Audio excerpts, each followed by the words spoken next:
Hello everyone. आज की class में मैं आप लोगों को क्लास 10th का जो आपको बेसिक का सीबीएसई का सैम्पल पेपर आया है ना, वो मैथ्स का कराने वाली हूँ। तो आज हम इसका सेक्शन ए करेंगे। तो स्टार्टिंग में अगर आप जैसे देख रहे हैं कुछ इंस्ट्रक्शंस यहाँ पर दे रखे हैं, ये इंस्ट्रक्शंस हम पहले ही समझ चुके हैं क्या है। टोटल 5 सेक्शंस हैं इस बार पेपर में। आपके पास थोड़ा पेपर का पैटर्न भी चेंज हो गया है। जो सेक्शन ए है वो आपके पास क्या है, एमसीक्यू क्वेश्चन है। टोटल 20 क्वेश्चन है, 1 मार्क ईच। तो आज की क्लास में यही सेक्शन हम करने वाले हैं, ठीक है। तो चलो शुरू करते हैं। बाकी के इंस्ट्रक्शंस तो हमने रीड कर ही रखे और सेक्शन वाइज मैं आप लोगों को ये सारी इंस्ट्रक्शंस बताती रहूँगी। तो अगर यहाँ पर क्वेश्चन नंबर 1 से स्टार्ट करें हम अपना, तो यहाँ लिखा है if two positive integers p and q can be express as p is equals to a into b का whole square and q is equals to a cube into b where a and b are being prime numbers then LCM। तो आपको यहाँ LCM find करना है।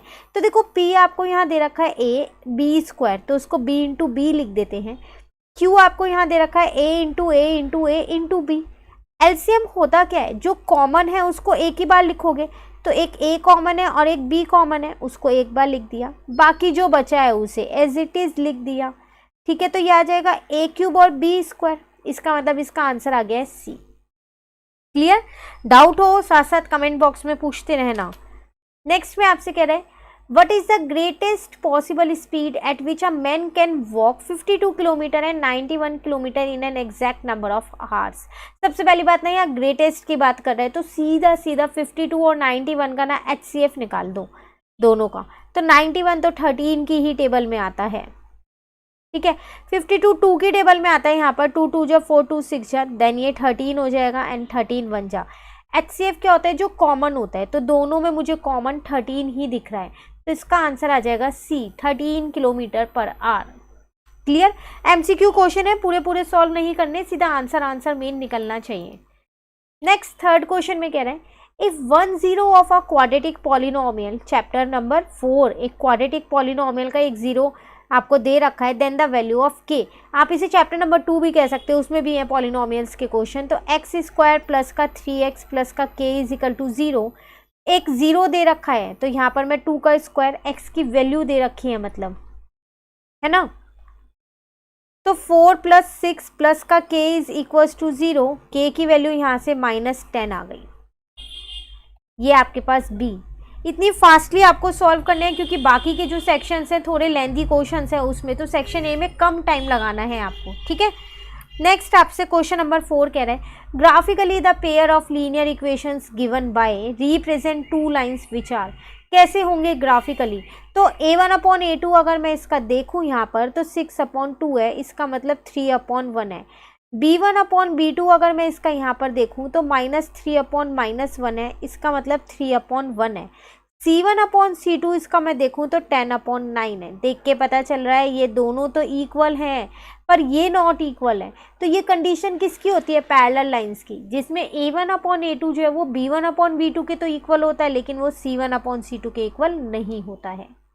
Clear?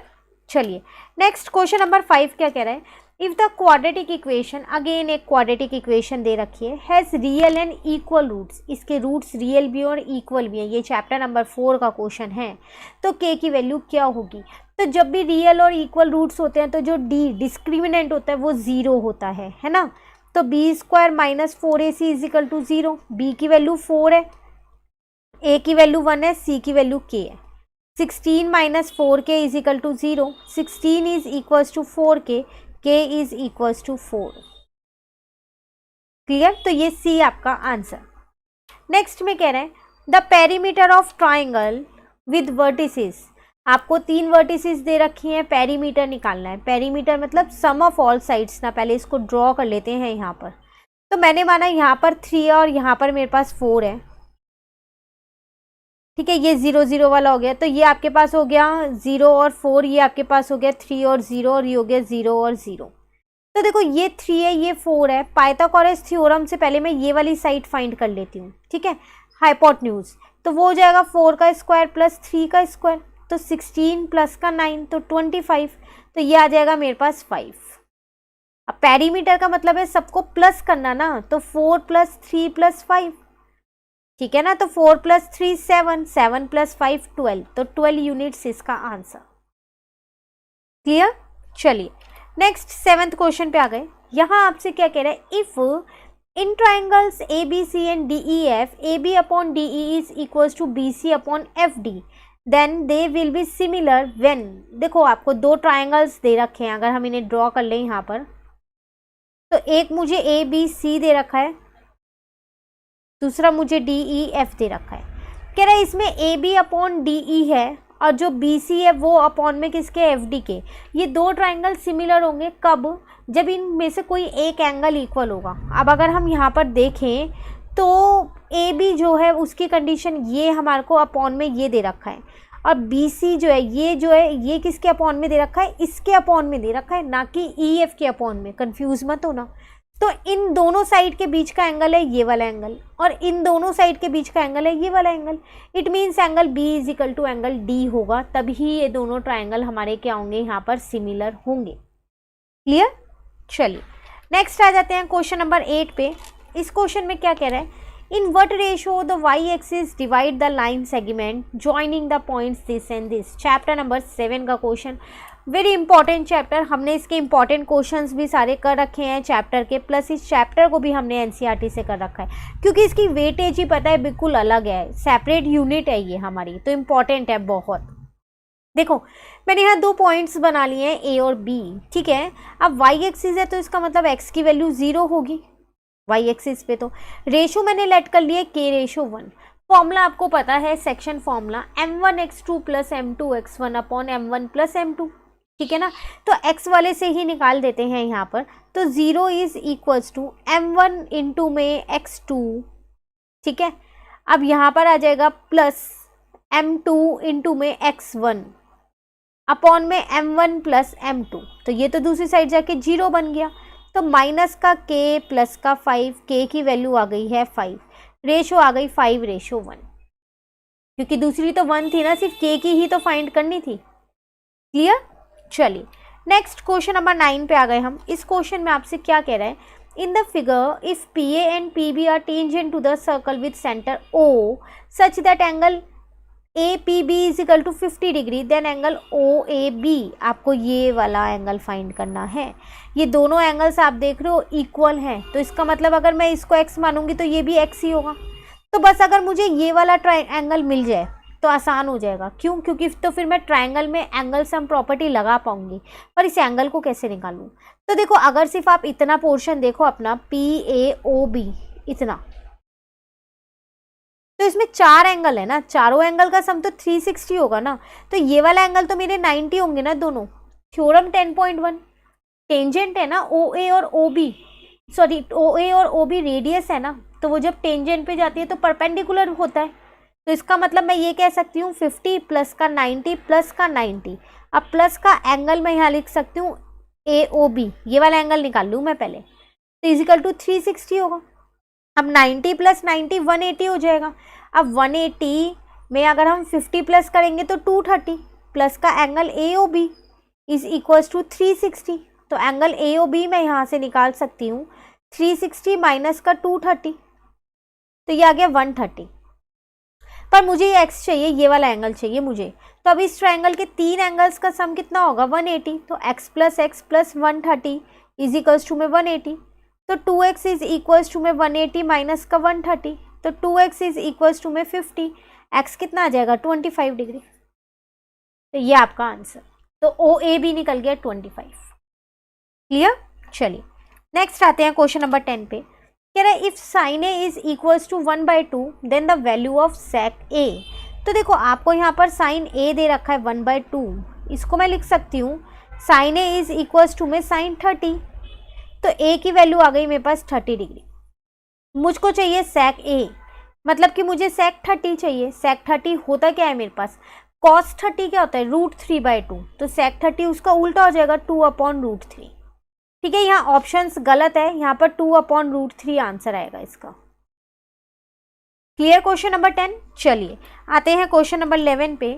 कह रहे √3 cos square A plus √3 sine square A is equal to, दोनों में से √3 कॉमन ले लो ना, ये तो बहुत आसान क्वेश्चन है। cos स्क्वायर ए प्लस का साइन स्क्वायर है, अब इनकी वैल्यू क्या होती है 1 होती है, क्योंकि ये आइडेंटिटी है मेरे पास। आंसर आ गया मेरा √3। क्लियर। चलिए 12th क्वेश्चन पे आ गए। कह रहे the value of cos 1 degree, cos 2 degree, cos 3 degree, cos 4 degree and so on up to cos 90 degree. तो देखो आपको ये दे रखा है cos 1 degree, cos 2 degree, cos 3 degree, ऐसे चलता जा रहा है cos 90 डिग्री तक। तो cos 90 तो मेरा जीरो होता है ना। अब जीरो से जब मैं इन सबको मल्टीप्लाई में लगाऊंगी तो आंसर तो जीरो ही आएगा ना, क्योंकि ये सारे आपस में मल्टीप्लाई के, और cos 90 की वैल्यू जीरो है तो वो सबको ही जीरो बना देगा। ठीक है। चलिए 13 पे आ गए। If the perimeter of circle is equal to that of square then the ratio of their area. Question में क्या कह रहा है कि जो आपका पेरीमीटर ऑफ सर्कल है वो किसके बराबर है, पेरीमीटर ऑफ स्क्वायर के बराबर है। ठीक है, तो पेरीमीटर ऑफ सर्कल होता है 2 पाई आर, पेरीमीटर ऑफ स्क्वायर होता है 4a। इसको इससे काटा 2 आ जाएगा। ठीक है, तो a को इधर ले आई और पाई को उधर ले गई, ये आ गया। मुझे एरिया का रेशियो निकालना है, इसका मतलब एरिया ऑफ सर्कल अपॉन में एरिया ऑफ स्क्वायर। तो एरिया ऑफ सर्कल होता है pi r square, area of circle ये होता है, एरिया ऑफ स्क्वायर क्या होता है ए स्क्वायर। तो मैंने ये पाई अलग करके आर अपॉन ए का होल स्क्वायर कर दिया। पाई आर अपॉन ए की वैल्यू अभी निकाली है मैंने यहाँ पर, तो 2 अपॉन पाई का होल स्क्वायर। तो ये आ जाएगा पाई इंटू में 4 पाई स्क्वायर। ठीक है ना, एक पाई से एक पाई कट गया, फाइनली बचा क्या 4 अपॉन में पाई। अब पाई की वैल्यू अगर इसको यहाँ कर देते हैं बाकी, तो 4 अपॉन में पाई है, तो पाई की जगह 22/7 ये ऊपर जाएगा, इसको कट कर दिया। ठीक है, तो 14:11 आपका आंसर आ गया। Clear question number 13। चलिए आते हैं क्वेश्चन नंबर 14 पे। कह रहे if the radii of 2 circle are in the ratio 4:3, मतलब आपको एक R1 और एक छोटा R1 मान लेते हैं, वो 4/3 दे रखा है। Then their area are in the ratio, इनका एरिया निकालना है। तो पाई R1 स्क्वायर अपॉन में पाई R1 स्क्वायर, पाई से पाई काट दो, तो 4/3 का होल स्क्वायर, तो इट मीन 16/9 आपका आंसर। क्लियर है।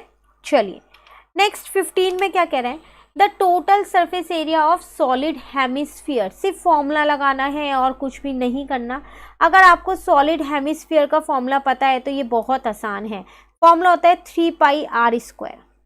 तो पाई की फॉर्म में तो पाई को मत खोलना, आर आपको 7 दे ही रखा है, तो 3 पाई इंटू में 49 को 3 से इंटू करोगे 147 पाई सेंटीमीटर स्क्वायर आपका आंसर। जब पाई की फॉर्म में आंसर होना तो पाई की फॉर्म में ही छोड़ दो, उसको पाई को ओपन नहीं करना। ठीक है। चलिए क्वेश्चन नंबर 16 क्या कह रहा है, फॉर द फॉलोइंग डिस्ट्रीब्यूशन, आपको एक डिस्ट्रीब्यूशन दे रखी है, the upper limit of model class. तो मॉडल क्लास मतलब मोड ना, सबसे पहली बात मोड है, मॉडल क्लास ये है क्योंकि ये हाईएस्ट फ्रीक्वेंसी इसी की है। अब इसकी अपर लिमिट की बात कर रहा है, तो ये लोअर लिमिट होती है और ये क्या होती है अपर लिमिट, तो आंसर आ जाएगा 20। क्लियर। चलिए क्वेश्चन नंबर 17 पे आ गए। कह रहे if the mean of following distribution is 2.6 then the value of y। इसको सॉल्व करना पड़ेगा। तो x आपको दे रखा है यहाँ पर 1 2 3 4 5, ठीक है, और f आपको दे रखा है यहाँ पर 4 5 y 1 2। इन सबको प्लस करूँ तो 4 + 5 9 + 1 10 10 + 2 12 + y। अब fx निकाल लेते हैं, तो 4 5 2 = 10, ये हो जाएगा 3y, 4 5 2 = 10 हो गया। ठीक है, तो 10 + 10 हो जाएगा 20 20 और 4 24 इंटू में प्लस में 4 28 हो जाएगा, 28 प्लस का 3y। ठीक है, मीन का फॉर्मूला आपके पास क्या होता है, वो होता है समेशन fx अपॉन में समेशन f। मीन क्वेश्चन में गिवन है 2.6, समेशन fx है 28 प्लस का 3y, समेशन f है 12 प्लस y। ठीक है, इंटू करते हैं क्रॉस मल्टीप्लाई, तो 2.6 यहाँ आ जाएगा 12 प्लस y, यहाँ आ जाएगा 28 प्लस का 3y। अब अगर मैं आपको डायरेक्ट बता दूँ ना इंटू करके, इंटू तो आप कर ही सकते हो, तो 2.6 को 12 से इंटू कर देंगे तो आएगा 31.2 plus 2.6y is equals to में 28 प्लस का 3y। ठीक है, मैंने क्या किया, इस 28 को इस साइड ले आई और माइनस कर दिया है, और इस 2.6 को उधर ले गई हूँ। 31.2 में से 28 को माइनस करूंगी तो 3.2 आएगा। अब 3 में से क्या करूंगी, 2.6 को माइनस करूंगी तो 0.4y आएगा। तो बस 3.2 अपॉन में 0.4, पॉइंट से पॉइंट कट गया। 4 की टेबल में 32 8 पे आता है। आंसर है, बिल्कुल है 8। क्लियर है, ये था क्वेश्चन नंबर आपका 17। चलिए क्वेश्चन 18 पे आते हैं। कह रहे हैं, अ card is selected probability at random from a well shuffled deck of 52 cards, the probability of being a red face card. देखो, अगर हम रेड फेस कार्ड की बात करें ना, तो वो हमारे पास दो होते हैं, एक डायमंड और एक हर्ट। इसमें मिलेंगे ना, रेड वाले में, रेड वाले दो कार्ड्स होते हैं ना, डायमंड और हर्ट, दोनों में 3-3 फेस कार्ड हैं, 3 इसमें और 3 इसमें। तो फेवरेबल आउटकम तो 6 आ गया, टोटल आउटकम 52 है। कट कर दो, किससे, 2 की टेबल से कट हो रहा है ये, तो आंसर आ गया 3/26। क्लियर। चलिए नेक्स्ट करते हैं। क्वेश्चन नंबर 19 है आपके पास। इसमें क्या कह रहे हैं, असर्शन में कह रहा है आपसे यहाँ पर, if HCF of 510 and 92 is 2 then LCM of this number is this. Check करना पड़ेगा, है ना। तो पहले हम क्या करते हैं, यहाँ पर 510 के मैं फैक्टर्स निकाल लेती हूँ। तो देखो, ये 2 की टेबल से जा रहा है, तो मैं जल्दी से इसको डिवाइड कर करके लिख रही हूँ। यहाँ पर 2 की टेबल में से 2 55 पे जाएगा, फिर ये 5 की टेबल से जा रहा है यहाँ पर 51 पे, 51 3 की टेबल से जा सकता है 17 पे, देन 17 1 जा, ठीक है। उसी तरीके से 92 के निकाल रही हूँ अब मैं यहाँ पर, ये 2 की टेबल से जा रहा है आपके पास 46 पे, देन ये 2 की टेबल से आपके पास जा रहा है 23 पे, देन 23 प्राइम नंबर है, ये आ जाएगा। तो HCF मतलब कॉमन फैक्टर, तो 2 ही आ रहा है, तो चलो HCF तो सही है। LCM तो कॉमन फैक्टर एक बार लिख दिया, बाकी जो अनकॉमन है उनको मैं यहाँ पर लिख रही हूँ। अब इन सबको मल्टीप्लाई करके देखती हूँ क्या मेरा 32460 आ रहा है। तो देखो, 5 को 2 से करोगे 10 आएगा, 10 को 3 से करोगे 30 आएगा, 30 को 17 से करोगे 510 आएगा, 510 को 2 से करोगे 1020, देन इसको 23 से करोगे तो ये आएगा आपके पास।